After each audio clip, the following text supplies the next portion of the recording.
આવીએ જાણીએ કયા સેક્ટર કયા સ્ટોક પર શું લેવલ્સ હવે ધ્યાન પર રાખવા.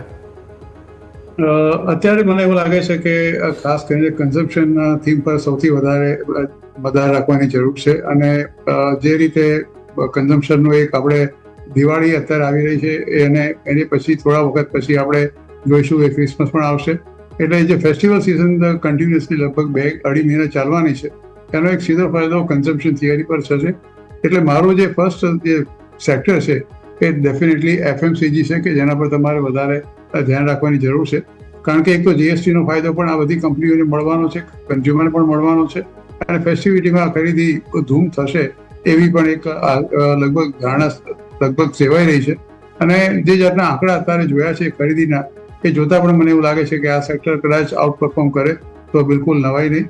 બીજું એક સેક્ટર જે મને લાગે છે કે જે ગયા લાસ્ટ ક્વાર્ટરમાં બિલકુલ નિરાશાજનક હતું એ આઈટીનું છે, information ટેકનોલોજીનું.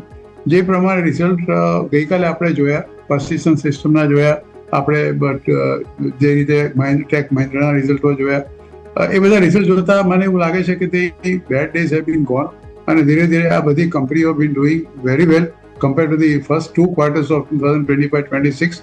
The second sector which I will definitely bank upon will be the information technology.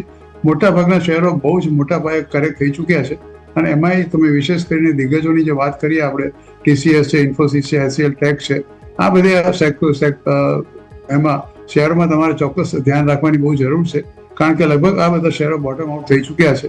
એટલે બીજું જે સેક્ટર છે that will out perform will be IT sector. અને કદાચ જો કોઈ સંજોગોમાં આપણી એક આ ડીલ થઈ જાય કોઈ પણ સંજોગોમાં તો કદાચ ટેક્સટાઇલ સેક્ટરને એક બહુ મોટો બૂસ્ટ મળે એવો છે. એટલે ટેક્સટાઇલ સેક્ટરમાં જેટલા બી શેર જે તમે જોઈ રહ્યા છો એના પર બી થોડો મદાર રાખવાની ચોક્કસ જરૂર છે. હું માત્ર એક સંભવિત કોઈક જાતની જાહેરાતની એક માત્ર ધારણા કરું છું, થશે એવું નથી કહેતો. મને જે મારી ગટ ફિલિંગ છે that I am sharing with you. એટલે ટેક્સટાઇલ પણ તમે ચોક્કસ ધ્યાન રાખી શકો. Just keep a watch on it. You may not take any position, પણ જરા વોચ એના પર ચોક્કસ રાખજો.